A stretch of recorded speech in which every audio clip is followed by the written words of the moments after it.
why don't we talk about reading slumps? What normally sends you into one?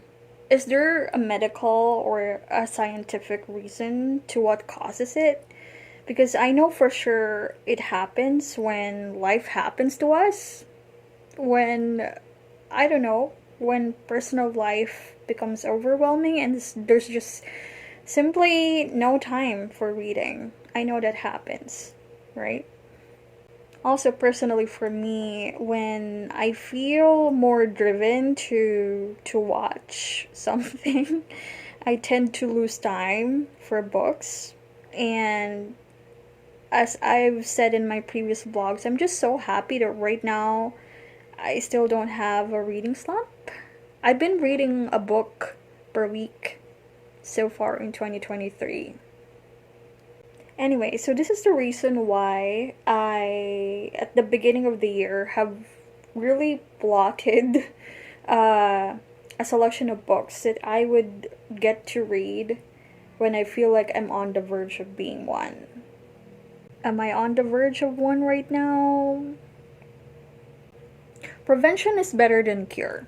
That's all I have to say, you know. So, while I'm still motivated right now to read, then I'll get to my books. That's just really me trying to segue into telling you that I'm yet to do another color coordinated TBR because I love doing it. I can't explain why, I just love doing so.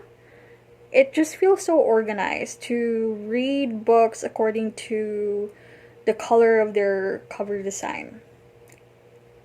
I've done blue, I've done pink, and I'm turning it into a yearly tradition to always begin my year by reading books with a cover design according to the color of the year. So I've done purple, berry, and viva magenta earlier this year. I actually have another color in mind for later this year. But in the meantime, right now, I'm really in the mood for mystery, horror. So I definitely have these books in mind, and I've had them on my TBR for also a long time too. So it would be really fantastic to get to them right now. Black colored books. First one I'm reading is the biggest one in the pile for a change, you know? Confronting it head on. This is one of the most intimidating books for me because this is a 700 pager, you know. But Stephen Chbosky, of course, Perks of Being a Wallflower, iconic.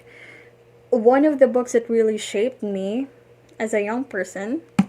So, him venturing into horror has always been intriguing for me, so I'm glad I have already mustered up the courage to finally pick this book up. Imaginary Friend.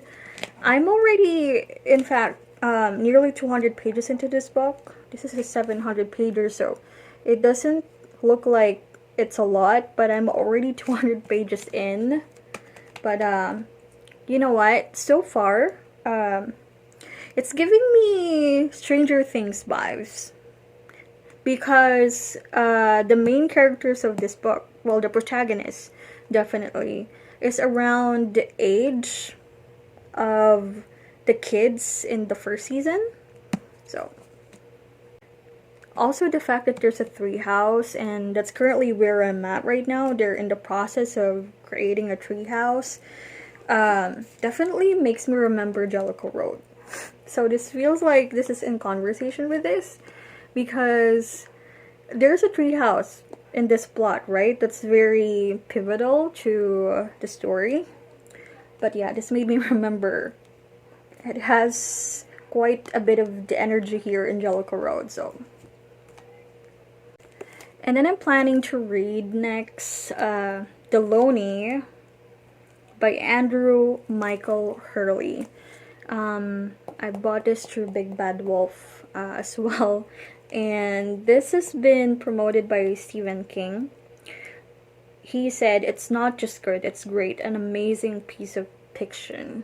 And this is the winner of the Costa First Novel Award. At this point, I've already forgotten what this is about, which is always the way for me to pick up mysteries if I've completely obliterated all my remembrance of what the plot is all about. So this is really the perfect time for this one. The Loney. And the last book on this TBR is The Wonder by Emma Donoghue. I've already hinted on my earlier vlogs that I'm planning to do this as part of a secret TBR, and this is it. Need I say more? My expectations? I don't even have to say it.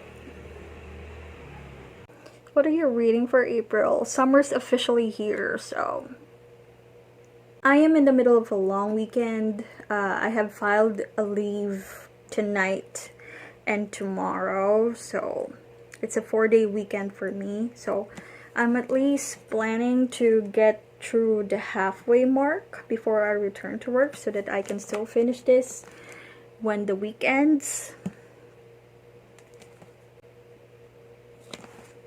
I'll update you later.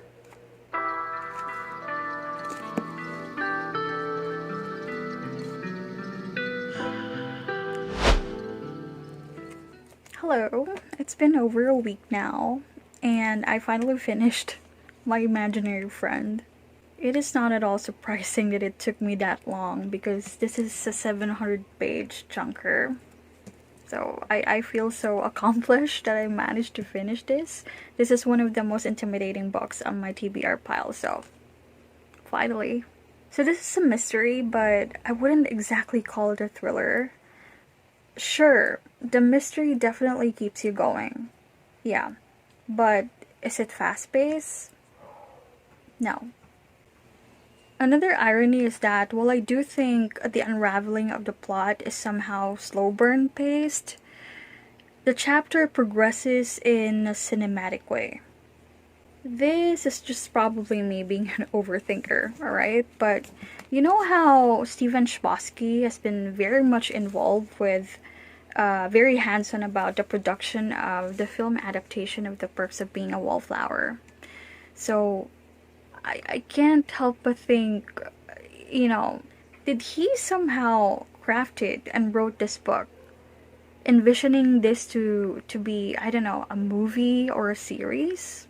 Because I can certainly picture it, I can feel it. Like, this has been written to be something that's adapted on screen. This reads like a screenplay. Therefore, as I was reading The Imaginary Friend, my brain keeps on thinking of several shows and movies that I can, I don't know, somehow associate with what's taking place in the plot of this book. I don't really discuss or talk about plot synopsis of books when I do my reading vlogs. I'm practically useless at doing that because I totally suck at doing it. So apologies if this comes off as a bit of a spoiler, because this is the only way that I can tell you what I think about the plot without spoiling it, although it might be a spoiler. Anyway, as I was reading this book, I kept on thinking Stranger Things Season 1. I think I already said that on the opening of this vlog. Us, the movie, House of Shadows, the anime, Under the Queen's Umbrella, the K-drama, and Everything Everywhere All at Once. Yes, all of that. All of that. Yes, it's that ambitious. Like, I'm not even kidding. This features a grand, sprawling narrative with a wide array of characters with diverse and varying degrees of trauma and life stories and backgrounds. This book is brimming, overflowing with an abundance. It's redundant, but yes, there's an abundance of themes, concepts, ideas, messages. Is a 700-page necessary? Yes. The length is proportion to the purpose and the scope of the storytelling. Yeah. I'm giving this 3.5 stars, however. This might sound really contradictory to what I just said, but I would have been more impressed if this has been done in 150 or 200 pages less. Also, I managed to guess the answer or the resolution to the mystery quite early into the book. However, there's an added layer to it that really gave me the chills.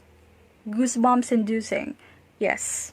Stephen Chbosky's vision, the themes, and the messages he wanted to impart or send out through the story is brilliant. Unforgettable.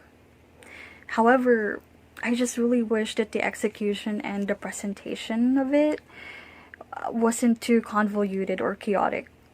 My brain can only handle so much. Maybe I'm just really dumb.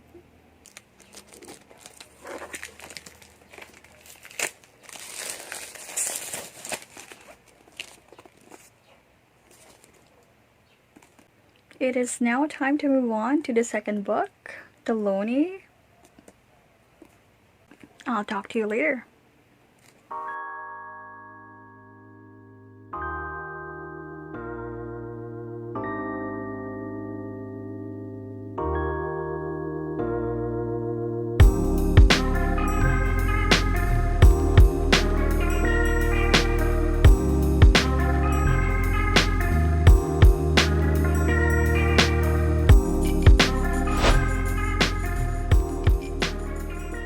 I've already finished Alone, and I hope you don't mind me doing this lying down. I'm just incredibly tired and stressed at the moment, so. Anyway, what a strange coincidence. I promise I'm not making this up because it's nowhere near the back of the book. I didn't look it up on the internet, but a huge chunk of the plot in this book took place at a Lenten week at a faraway, remote, small town. And I'm reading this during the Lenten week. What are the odds, right?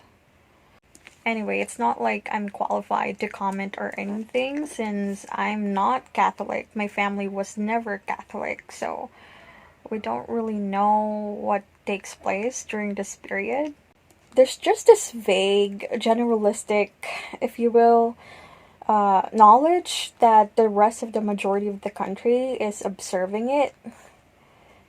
And the reason I'm talking about this, I swear I'm not going off tangent, is because that's the heart of the story.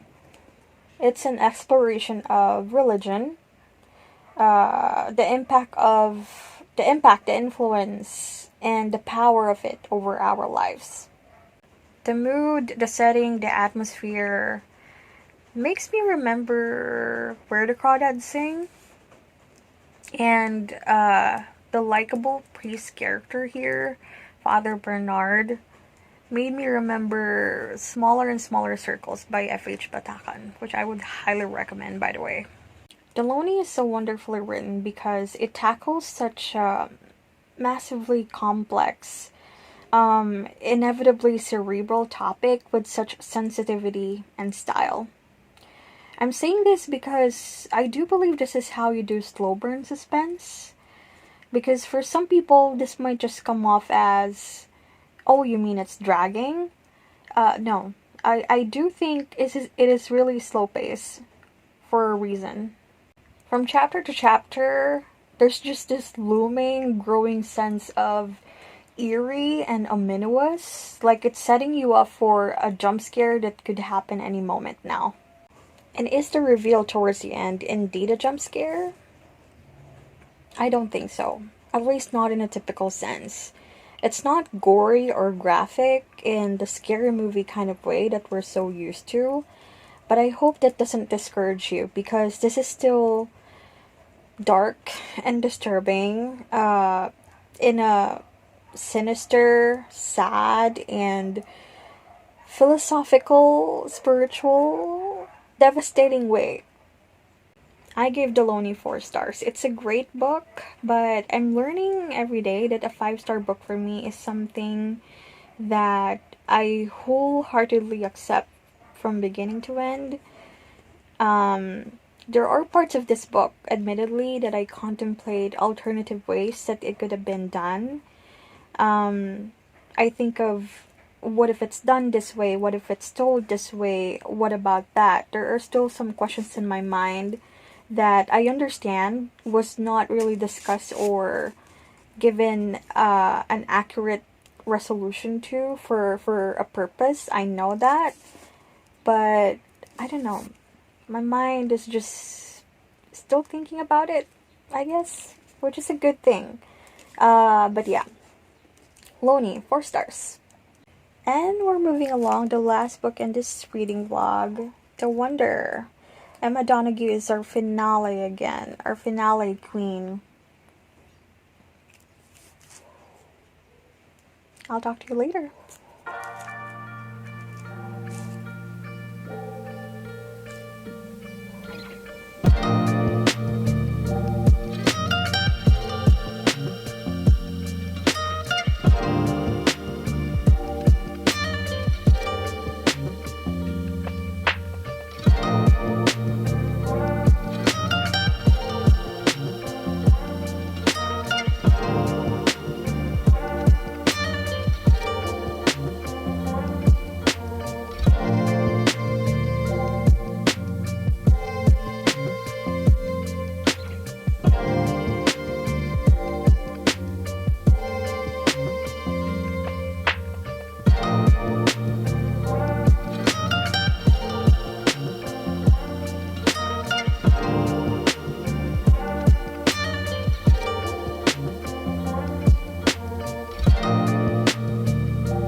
Hello. Should I just wrap it up right here, right now, and tell you that this is an Emma Donoghue book? Yes, this is a 5-star read. We can all go home now. Thank you so much for watching this video. See you on my next reading vlog. No, I think for the sake of transparency, I will have to disclose that this has been a wrestling match of a reading experience. No, I don't mean that this has been a roller coaster ride of emotions like how most Emma Donoghue books are. This belongs on the slower paced category, which, if we will rewind my reviews for the past 2 books, how the hell did I manage to select and pick 3 slow-paced mysteries in one reading vlog? Or is my attention span really just that messed up? Maybe it's me. Maybe it's me. By wrestling match, I meant that I fought myself several times in the entire reading process of this book. One part of me says, if you will consistently and objectively stick with your standard scale rating, you will give this a 4 stars. 4.5 stars if you will.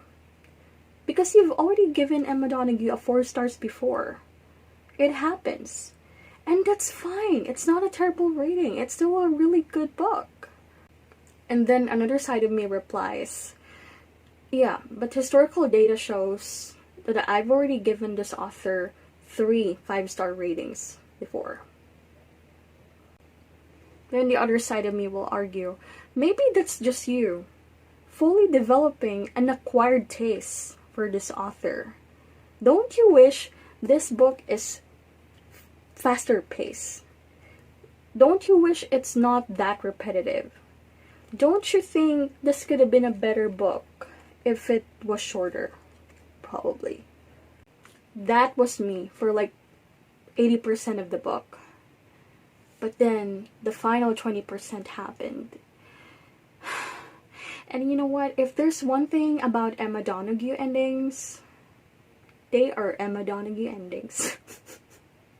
At this point, I can almost say that I can already somehow track a pattern in her way of storytelling, as well as the themes that she prefers and frequents. If I have the energy to do a PowerPoint presentation right now, I can even maybe argue that it's almost becoming formulaic how she wraps up her tales. But I still did not see the resolution coming. Why is she always so unpredictable? The entire time I'm scoffing. Oh, I already know what's going on. Why can't the characters just do this? Why can't they just do that? Why can't they try this way? Why couldn't this be happening? Emma Donoghue endings are always like she's telling you, do you now understand why you have to go through all of that? Why it's all necessary for that to happen in that pace. By the end of the book, it becomes clear to me that yes, there couldn't be any other way. It has to be told that way.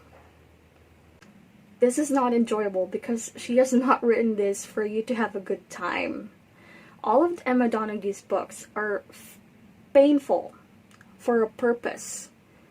And that's embodied so well here in The Wonder. So this is not my favorite book of her, but her excellence remains unquestionable. 5 stars. I would only recommend this if you are a very patient reader. And if you are a big believer that despite the discomfort, the tiredness, the fury, the hopelessness, the pain, writing brilliance would always be worth it.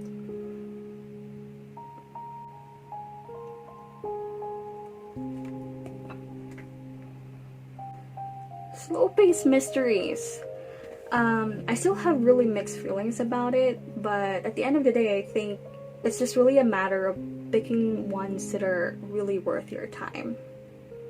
For real now, thank you so much for watching this reading vlog, and I hope April is going well for you.